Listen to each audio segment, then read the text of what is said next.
Hatep. Hatep. Renani, my name is Huntui Sanan Atumbreye. I am the student of the master teacher, the master of heaven and earth, known as Dr. Malachi Kobina Zodak York, also known as Pandabab Yanun, who has incarnated in this day and time for us, the Nagaru race, to resurrect us from our mental death, our spiritual death, back to life, Anach, Ankh, to give us what we call Wu-nuwaup, right? We have, as Africans here in America and throughout the world, in Africa as well as in the diaspora, been given false religions that have nothing to do with us, that doesn't relate to us, our culture, our history, our language, our genetics, none of that. And we've been subjected to these foreign ideologies. Now it is time for us to get back into our culture, our way of life. At this time, I'd like to open the floor for any questions. If you have any questions, feel free to ask. Hatep. Hatep. I was trying to figure out if you are, because I read genetic kits and I understand what can happen to you if you share your genes with someone else. Right. So my question is, how do you clean yourself of another person after you done mix with them, and you feel uncomfortable after that, or how do you? Well, what the master teacher explained is that, first of all, it takes rituals in order to be cleansed of the genetics. Mm-hmm. There's also cycles of time in which your body in its natural state replenishes itself. You follow? Like, for instance, he explained that every 6 to 8 weeks, your blood cells recycle and renew themselves. Things of that nature. All of your different cells in the body, the different systems, they renew themselves on the cellular level. But there are certain rituals that have to be partaken in order to cleanse ourselves as well. And these rituals are done in what, like Chan, or is it like sacred rituals? Right, they're sacred rituals that as of yet haven't been revealed to us. This is one of the important parts or important factors for us as Nuwaubians to free our master teacher. So that which he came to give us, he can give. Remember, he explained for years, I came giving you what you wanted, so you learn to want what I have to give. Mm-hmm. Right? And many people get caught up in that which we wanted, which was religion. Right? Mm-hmm. We get caught up in the different schools of Christianity, Islam, Judaism, Sumerianism, all of these different schools we get caught up in thinking that's what he came to give, but it isn't. What he came to give us was Wu-nuwaup. In fact, he explained that he came on the scene as Nuwaubianism, giving us Wu-nuwaup, and we were asking him about Abraham, Moses, Noah, Adam. You follow? Mm-hmm. So he had to give us those things so that we learn that, okay, there has to be more to it than this, right? And we're embarking upon that stage now where he's giving us Wu-nuwaup and explaining to us who and what those beings of, or those different religious doctrines, as well as explaining to us what it is about us in our culture. Now, because what you got to remember is, if you read a lot of the scrolls that we had really prior to the master teacher's kidnapping, prior to our president being kidnapped, right? Mm-hmm. A lot of them dealt with dismantling different religious doctrines. And what they really were explaining, a lot of them were really explaining what we were not. You follow? Wu-nuwaup, which is revealed to us through patrak, through actual facts, is really explaining who we are, what our culture is, how we treat each other, things of that nature. Where we as Nuwaubians, how we relate to each other, what our moral codes are. You follow? You know, because we have been living in systems of morality of other races, and other people that have nothing to do with us, you know, have different ideologies and things of that nature that have nothing to do with us. So we have been given a culture because we didn't have it. We didn't have a culture. You know, we adopted the Arabs' culture, or the fake Jews culture, or the Hindu culture, or different things of that nature, where we didn't have a culture. So we're getting back to our culture as revealed to us through our master teacher, our guide, Pt.1, also known as Dr. Malachi Kobina Zodak. So those rituals definitely will be revealed to us. Okay, another question is, I understand that, well, I don't, and I want to understand or overstand, is there a difference between mating or and fornication in that, you know, because I know it's a difference in the word and definitions, but when it deals with our culture, how do we go about that? Like, is it just mating and then we only do that act for the reason of bringing another being into the world, and that's it? You know what I'm saying? And Right. it wasn't seen as like a act of pleasure. Right. Well, what we understand in our culture and our doctrine is that you have different things when it comes to sex, right? And what you have is what is called the science of sex, which is the science of passing on the optimum genetics to the child. There's also a dealing with the pleasure, passing on the optimum pleasure in sex as well. All right. So we have in one of our Potter Acts rules of sexual commandments and violations and things of that nature. But when it comes primarily to your sexual practice, that is between you and your mate. You follow? We don't dictate, okay, how many times you sleep with your wife, when you should do it, you know, the proper way to do it. That's decided between you, because our doctrine teaches that we stay out of each other's bedrooms. Okay. You follow? Because, you know, in the religious schools, you know, this is where they create their hypocrisy. You follow? Because in those schools, sex, the purpose of sex really is for procreation, right? Yes. Anything outside of that is lust. So what our doctrine teaches, you should only lust after your mate. Okay, so Right. with that being said, because in the Nuwaubian man it says a Nuwaubian man should never be lustful. So where does that definition of lust come in at? Like, is it saying I shouldn't be out here like I go to the farmer's market and I be like, oh dang, you know, look, Exactly. like Exactly. that's being lustful. And Right. Your sexual desire should be towards your mate. and only that's, in whatever capacity your relationship is, Okay. right? Anything outside of that is a violation within our culture. You follow? So, but the point I was making is that in the religious schools of thought, they create the hypocrisy because they want to define or what type of lust is suitable, meaning that they have sex outside of procreation, right?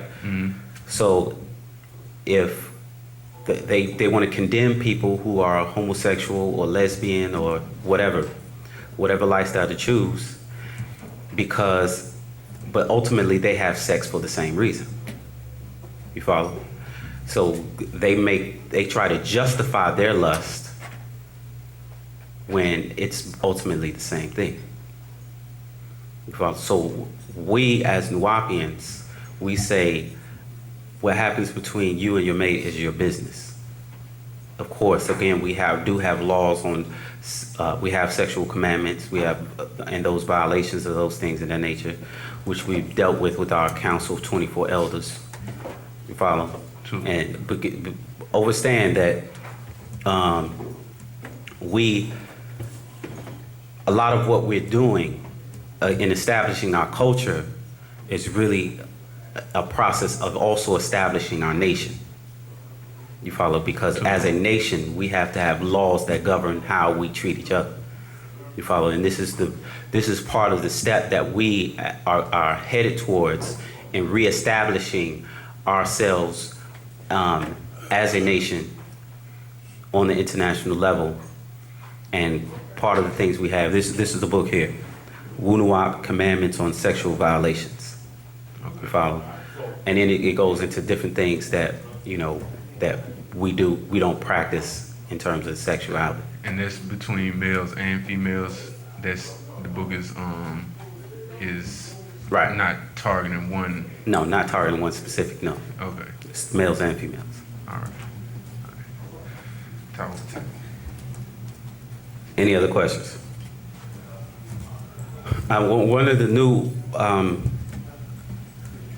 as our master teacher, who even in his condition, still as a Razak, still provides for us. And one of the newest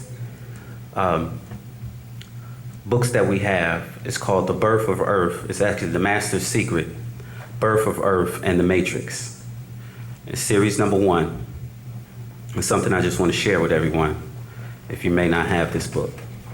Because this is something, this coincides with a video that I just shared with my brother, Harpatar Sar, in which his atheist had put together a video which is explaining how ridiculous the story of Noah's Ark is. And in the video, one of the angels is coming to God and explaining the problems with the whole story. How you can't fit all the animals on the ark. How there's no way to store, because if people don't know, during that story of the Noah's Ark, it rained for 40 days and 40 nights, correct? Right, according to the story. But they were actually in the ark for over a year. I don't know if people know that or not. They were in the ark for over a year, floating on water, according to the story. And so the angel is in this video is explaining, okay, well, how are we going to feed all of these animals?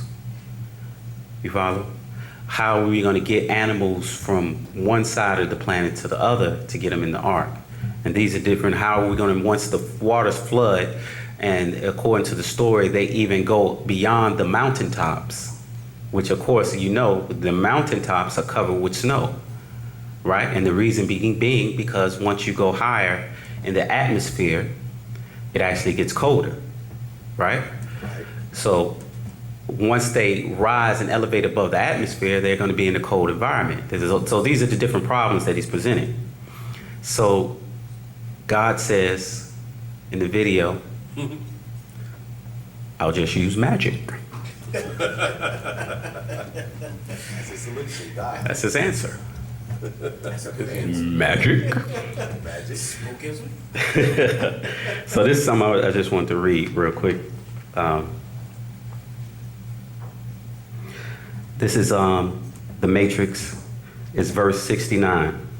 Let me start there. It says, true nature is not magas, magic, or magasial, magical, as magnetic powers can appear magical when it is only natural nature.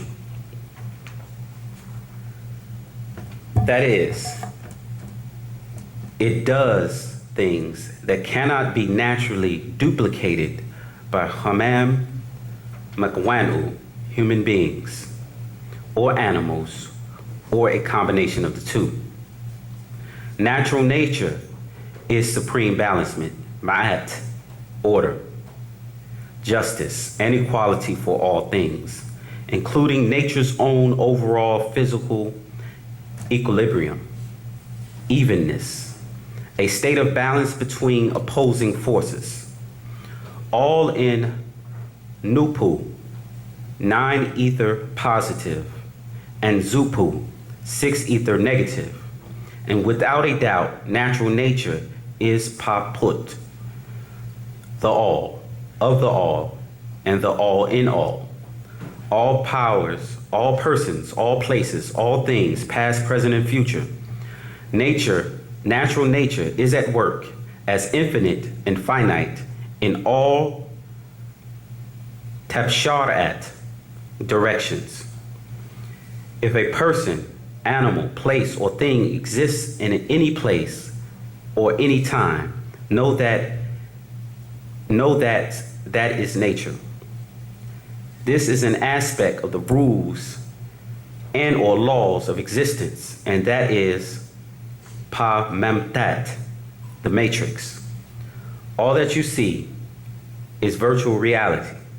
You are now living in a great matrix created by beings most mistake for God. Wu-nuwaup can remove you from their unnatural tapal world. Make note of these sounds: world, W-O-R-L-D, world, W-H-I-R-L. Both are ruled by Ama'at, cycles, moving in Shanan at circles. So this is what they try to convince us, is that what they call a supernatural God, which is really an unnatural God, created things with a natural nature by unnatural means. What do I mean? In order for a man to become a man, how does that process work? He's born of a woman after being impregnated, right? He grows, matures, develops to become a man. Religion tries to teach us that God took some dirt and formed a man. That is unnatural, correct? Because that's not how it naturally happens. Correct? Correct. That's unnatural, right? How does a woman get here?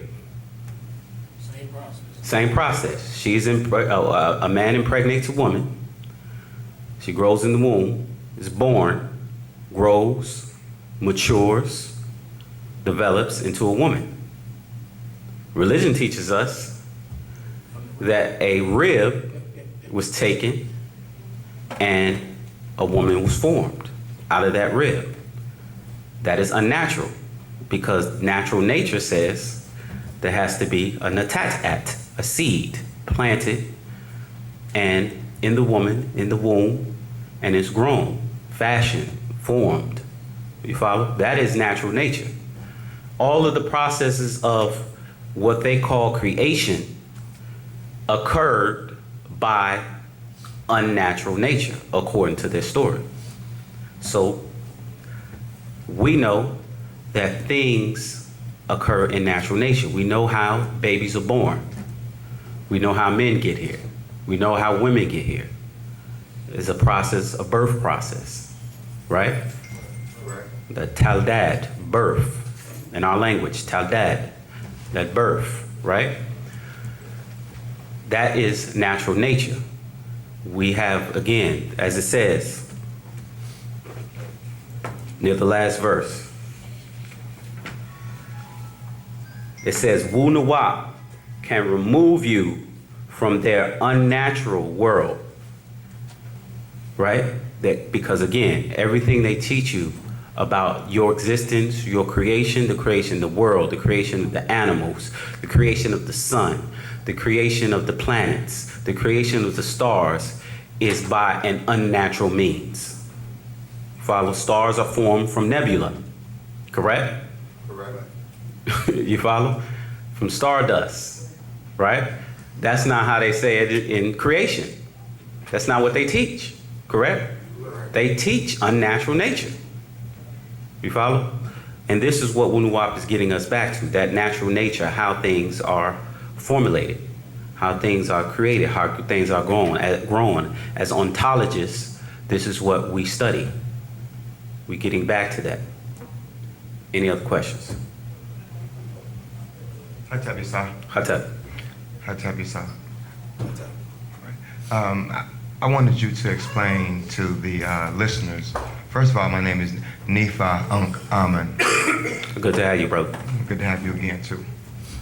First of all, I wanted to break down the importance of the culture that we have, Wu-nuwaupu, in its pure and pristine form, and show the world the connection to the spiritual side of the economical side, how most people don't realize that Nuwaupu will help somebody spiritually, physically, mentally, and without no spookism. So could you pretty much share with outside listeners and the doubters to show how our culture produces, as I don't even know the word for it, zillions, gazillions. Could you show how it's important to learn the spiritual science in wealth building, and how Nuwaupu practices, not only practices, but is a perfect example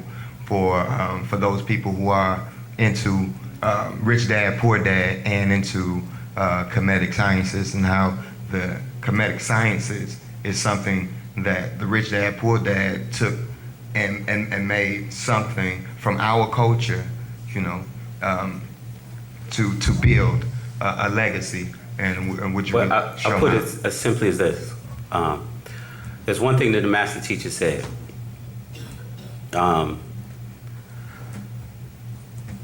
He said, we don't have to compete. All we have to do is create.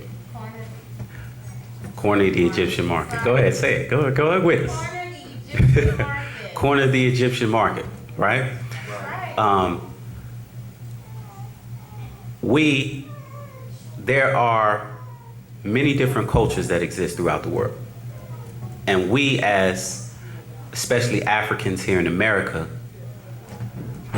we are subjected to all of those different cultures. You follow? Culture encompasses dress, it encompasses language, it encompasses diet, right? It encompasses economics, you follow? It encompasses education, all of those different things that it encompasses. Now, as the master's teacher said, he said the message of the messenger was right and exact. And that message was, do for self. You follow? This is really a basic economic principle. You follow? Do for self. And in that, what the master teacher taught was what we should be doing is buying from each other and selling to everybody else. Group economics. This is what other races do to capitalize on us. Group economics. Because what they say is that in many different communities, their dollar circulates before it leaves. In our community, our dollar comes in and goes right back out. You follow? We practically work for free.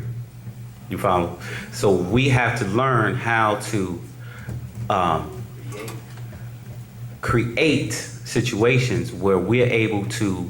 One of the things that the master teacher did is what people don't realize is that we do have an economic base, which is our doctrine. You follow? This is there's an opportunity for each individual Nuwaubian to be a distributor of our information. Right. Exactly. That is the purpose of the master teacher setting this up. This is how the communities, the many communities that the master teacher built, that's how it was built. You follow? All we got to do is do the same thing over. We have to do what the master teacher left us with. That's it. It's not, this is not rocket science. We It's already not, got a blueprint. we already have the The blueprint. greatest ever blueprint. The greatest example has been laid. Follow? We just have to do it. You know, that all it takes is for us to realize. See, we don't realize as individuals how ingrained the spell is. You follow? Because we may achieve a degree of consciousness. You know, because consciousness comes in degrees. You know what I'm saying? The example of that may be when you first wake up. You first wake up, you're a little groggy. You might not have it all together, right? Right. You know what I'm saying? You might, your eyes, your vision ain't all together. You know, your balance ain't all together. That's a degree of consciousness. You follow? Consciousness comes in degrees. And we achieve a degree of consciousness through information. You follow? But our doctrine, there's one thing that's one of my favorite little quotes, which is actually taken from the Breath book, which says the Nuwaubian mind is outstandingly practical. Practical. That means we don't deal theoretically. You follow? We deal things in practice. If it ain't real, you know, I don't, you know, you can talk all you want to, but if that ain't what you're doing, then, you know, I ain't trying to hear it. It's outstandingly practical. Outstandingly practical. You follow? And that's what we had to do, put these things in practice. Our doctrine is designed not to just, okay, read it. Oh, that's deep. Okay. Let me go on about my day. Let me go watch Love and Hip Hop. You follow? Our doctrine is designed to live. You follow? Especially when you're dealing with patarak. Right? It is designed to live, to be lived. And we as individuals are supposed to be living examples of it. You follow? That is also how, that also helps build our economic base. Because, okay, if I'm out in the street and people see me living my culture, it raises a curiosity. You follow? More people approach me than I approach them. You know, I'm gonna be real. People come, hey, what's that you got on? What? You what? What you, a Muslim? That's what people ask. You a Muslim? You know what I'm saying? So but they open the dialogue because now they see something different and their natural curiosity. You remember that our doctrine is a genetic doctrine. So there are Nagaru there who have that gene within them that sees something, because the master teacher is a doctor. So there are things he sets in place that are part of our prescription. You follow? So he prescribed a dress. You follow? So when a person sees it, we are not in the image and after the likeness of the Kakasu. We're actually in the image and the likeness of our master teacher. And when people see a reflection of him in you, there's a spark. You follow? That's why it's important for that dress. That's just one example. So now you in living it, speaking the language. You speaking the language. Somebody, what? That's Arabic? That's Hebrew? No, that's Nuwaubic. Now it opens the dialogue. Now you're able to.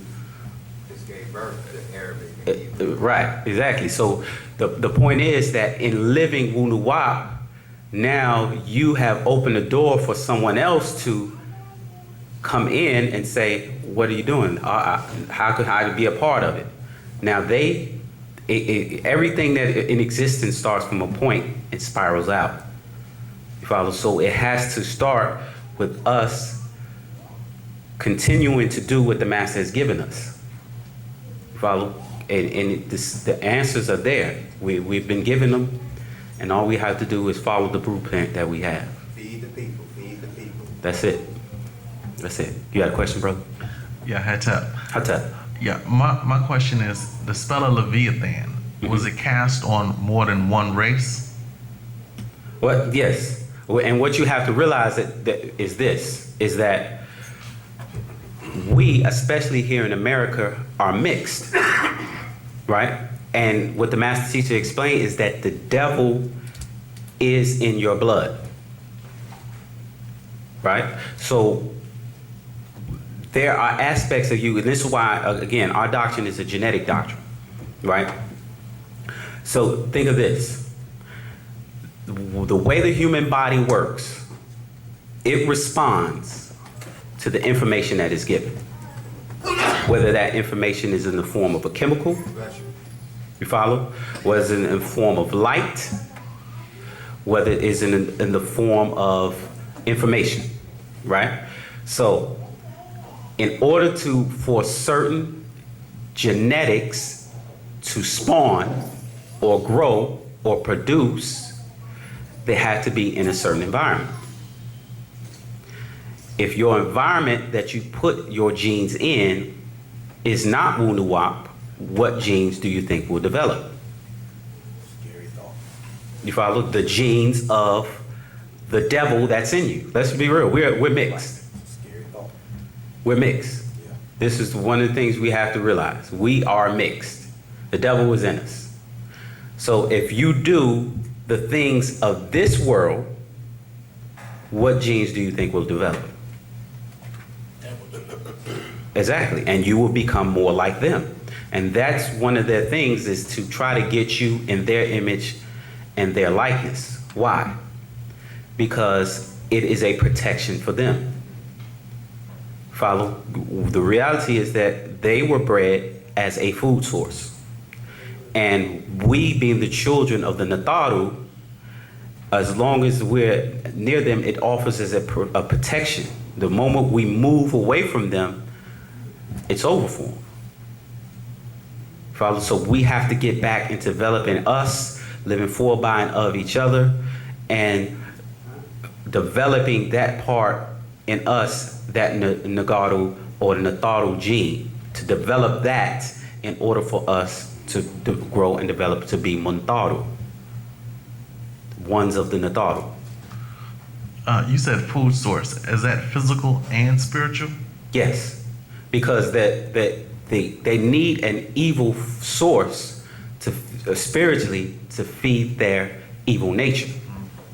You follow? So they created a being, physically and spiritually evil, to feed off of. So they are a food source. They are the other white meat. Right. You follow? They're literally created, and we've been over this many times in class, right? Where even in their scriptures, it explains in many different instances. The basic example that I give to people is the fact that the Bible says God told his prophets to make a burnt offering. And the question is, for what? Why? Okay, you want me to kill an animal? Really? For what? And I'm gonna put it on fire so you can smell it and know when it's done? Right. Sound like a barbecue to me. Sounds like a barbecue to me. We all smelled the good barbecue, like, somebody barbecue. That smell like chicken. We all smelled the barbecue, and it smelled good. You smelled the sweet savor of the barbecue. You follow? And you salivated.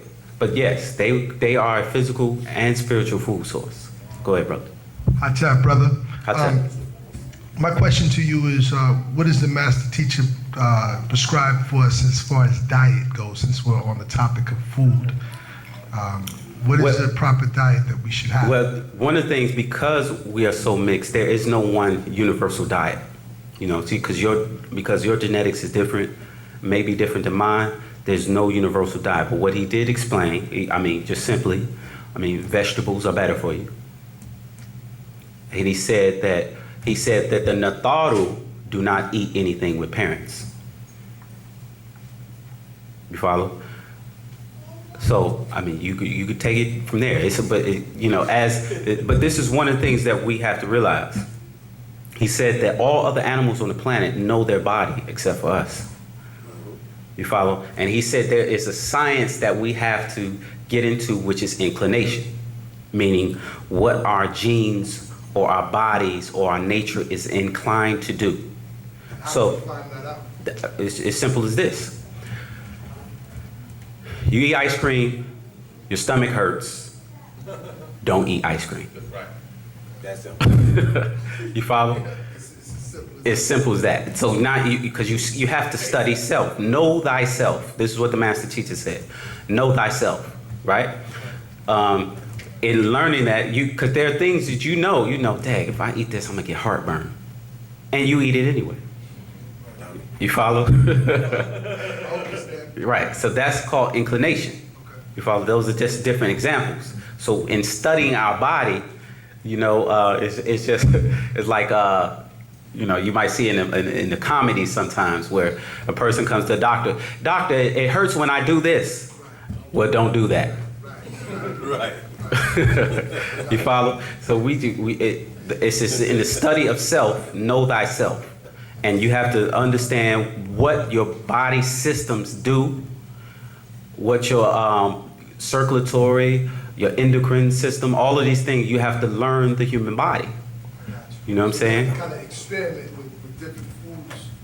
I mean, we pretty much know what me, I can't eat spicy food. I love Right. it, but I can't eat spicy Right. foods.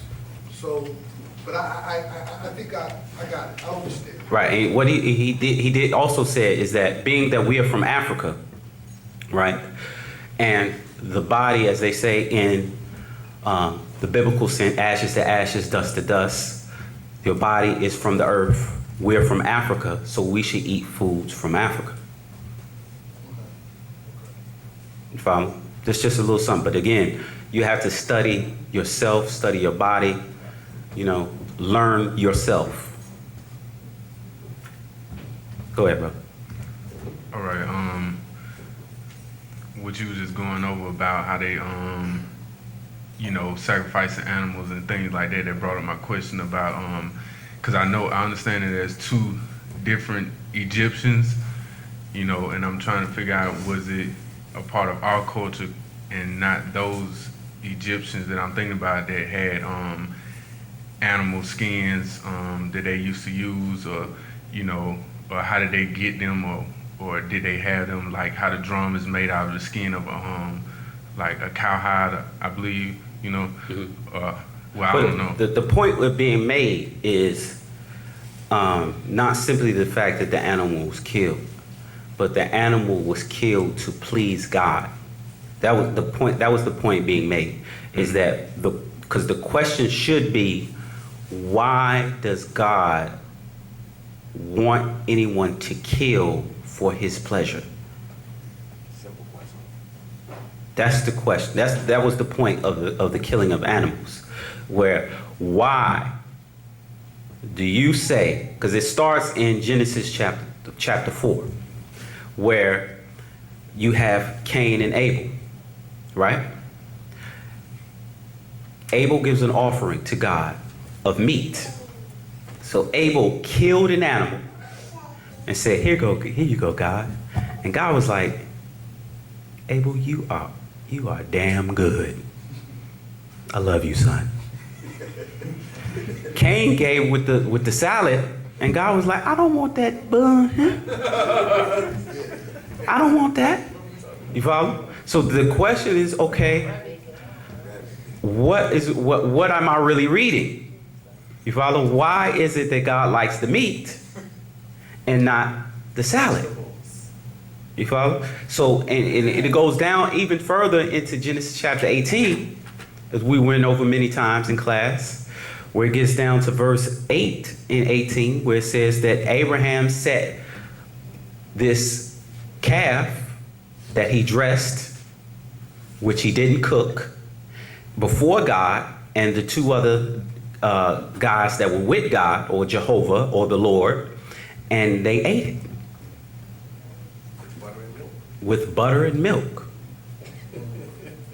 You follow? So these are the questions that we are raising to the religious world, is that why is this God so bloodthirsty? Follow, why is it that when you read Leviticus, they throwing blood on the tent door and all over the altar? And if you read that and you take out God and you take out the Lord, you swear you're reading some kind of satanic manual because of what they're doing with all this blood, slinging it out the door of the tabernacle, on the altar. And you follow? So the question is, because the point that the master teacher is raising is that the God that they have given us to worship really is the devil. Right. And what he explained is that when you, in the religious world, you call God the Almighty, right? The Almighty is, in the Aramaic Hebrew language, El Shaddai. You follow? This is the master teacher revealing. But really, El Shaddai has the same root in the word shad. The word shad means demon. In the Aramaic Hebrew language, when you put in yod at the end of a word, it denotes possession. So when you had shad with a yod at the end of it, just like in Matthew chapter 27:46, when Jesus was supposedly on the cross and he said, Eli, Eli, lama sabachthani, which meant, my God, Eli, L-I, L with the yod at the end of it, my God, why have thou forsaken me, right? Shaddai is really shad with the yod at the end. You're really saying my demon. This is what the master teacher was revealing, that you have been tricked into worshiping a demon in religion, a devil who eats people. You follow? And religion of Christianity is a acceptance of killing animals for God to killing a human being for God. This is what you're talking about. You follow? So the point of the matter is not that animals were killed, but the animals were killed to please God. And as it says, that it was a sweet savor. Sweet savor. What does that mean? What is sweet? How do you know something is sweet? You gotta taste it. How do you know something's savory? Taste it. You taste it, right? It's juicy, right? That sweet savor is saying that God is eating this. The burnt offering that he puts on the fire and cooks for God. That's what this is saying. This demon, Shaddai, the Almighty, is a bloodthirsty, flesh-eating being. These are realities that you have to face by reading the Bible for what it is and not with the indoctrination that they give you. You follow? So that's the point. And with that, I'd like to pass the class on to my brother, Harpatar Asar.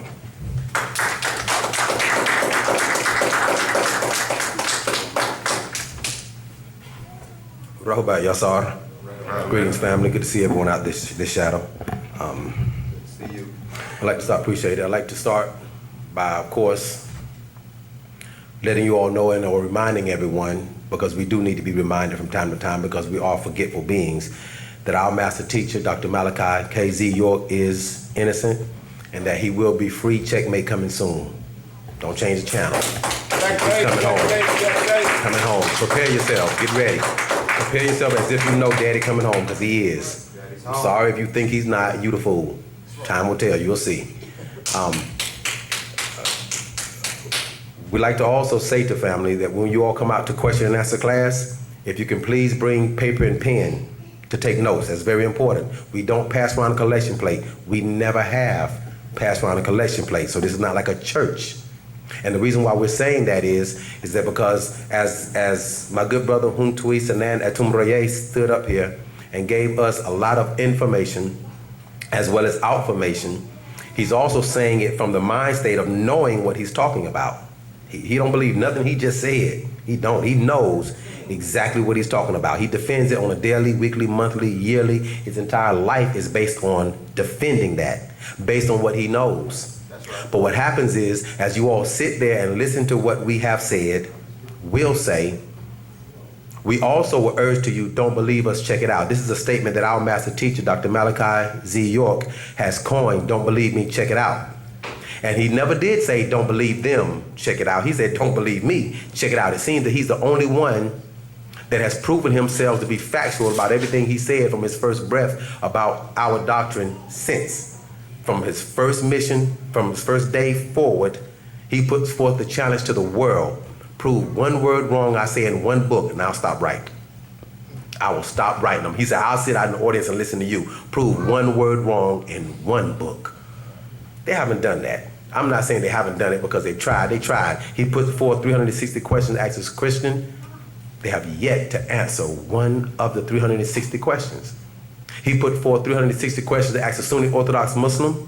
And within that book, he said it's actually compiled over 1,000 questions in that one book. But he named it 360 questions because 360 is complete, stating to them, we've completed the school of Christianity, Islam, and Judaism. He wrote the book 360 questions to ask the Hebrew Israeli of the Hebrew Israeli Church. They have yet to produce one, and you mean to tell me the entire Islamic world have come forth with one book entitled One Answer for Dr. Malachi Z. York? One. He produced 360 questions. They haven't produced one book that says entitled One Answer by Pastor Reverend Bishop. Nobody has come to defend the entire religion. So our master teacher has said to us, don't believe me, check it out. And what's happening is, as you all sit and not take notes, meaning you're just believing us. If you're not taking notes, then you're putting your mind in the mind state of just believing us. And then sometime next week, next month, next year, you're going to turn this into a religion because you're believing us. You're not going to believe us and go check it out. You're going to just believe us. So the biblical quotes that we give or the scientific explanation that we give, you'll believe it. And we might have quoted something wrong. We might have quoted it right, of course, but who knows? First attribute of a God. Now man and woman has become like God. He knows. Let's get back to our God state, family. Please, let's not shift into the mindset of believing this again. We might be here lying to you just like someone else right now is somewhere else lying to them. Take notes, family. Write it down. It's free. Can't learn this at any university and any college nowhere on this planet. Go check. Don't believe me. Any other questions, please? Yeah, my question was, is there a difference between submit and commit? Say it again. Submit and commit. And commit. That's a trick question. I humbly pass the class. No, I'm just saying. When you say submit, and you have to question what is it you're saying to submit to. Yes. When you're saying commit, you'd have to question what is it you're saying to commit to, and that will determine whether or not it's the same. Okay, because it was in one of the updates, and he was saying that someone that submits sure. to Wu-nuwaup in the doctrine, and I was like, I don't want to put it in the wrong define it the wrong way, but submit and commit, because I'm committing to this, so right. Submit Right. is like I hear what you're saying. somebody. Okay. Let's from that terminology, it's going to be made the same, and I'll explain why, so it won't be my opinion. Okay, I like to try to explain it in depth why, and also give various either explanations and or classes that our master teacher has given, so it won't be, well, that's that brother's views.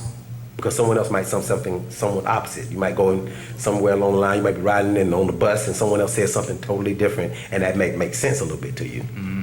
So we'll do our best. Submit and commit would be the same in that terminology. And what happens is that our master teacher explained to us that when the spell was cast on us, which was a spell of ignorance, ignorance meaning to ignore the facts, ignore ignorance, okay? And he explained many things that amaze us just in that particular class that just simply got by us mentally that we just didn't quite see. Like for instance, perfect example. He explained to us, he says, you've heard the statement that a person says, I don't want nobody talking about me behind my back. You ever heard that statement before? He said, man, I don't want nobody talking about, well, I ain't gonna talk about somebody behind their back. And our master teacher explained that he don't want anyone talking about him anywhere other than behind his back. Because behind his back is in front of his face. Did you get it? And we was like, I'm gonna let that soak. And we waited. And we was like, I get it. We got it. Here's his point. He says, did y'all get it? Some people did, some people didn't. First time he said it, I got it. He says, this here is the front of my face. My back is here, which is facing that way, because my face is facing this way. My back is facing that way. So if my back is facing this way, then behind my back is in front of my face. Did you get it? If you didn't say no, not really, I'll explain it again. If you didn't say no, not really. I don't get it. You don't get it, no problem. Let's do it again. Let's do it again. And it's gonna click. It clicked to everybody in the room, so we're gonna do it again. He says, I don't want anybody talking about me anywhere other than behind my back. This is my back.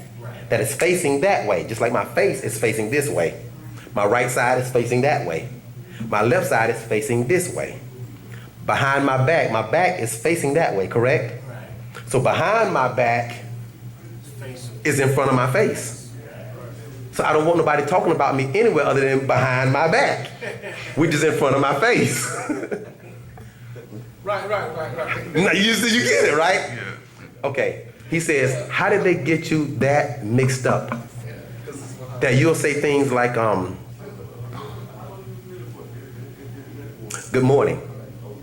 And people don't know when you're saying good morning, you're saying my God is the devil. And people never knew that because the word good is German for God, good. God is great, God is good. The word good, G-O-D or G-O, it's G-U-D, I think it is in German. G-U-D is good. And good is God, God is good, good all the time, all the God good is God, God is good. And of course, in the book of Isaiah, it says that Lucifer is the son of the morning. And it uses the word Ibn, S-O-N, not S-U-N, Shemish, sun, not the rising sun, the morning sun. It uses sun, S-O-N. Look it up. Don't believe us. Check it out. And the word son, being that Lucifer is the son of the morning, explains that he is the birth child male of Zakar. The word morning there is Zakar. Zakar is the name of the devil's daddy. Don't believe us. Go check it out. So when you're saying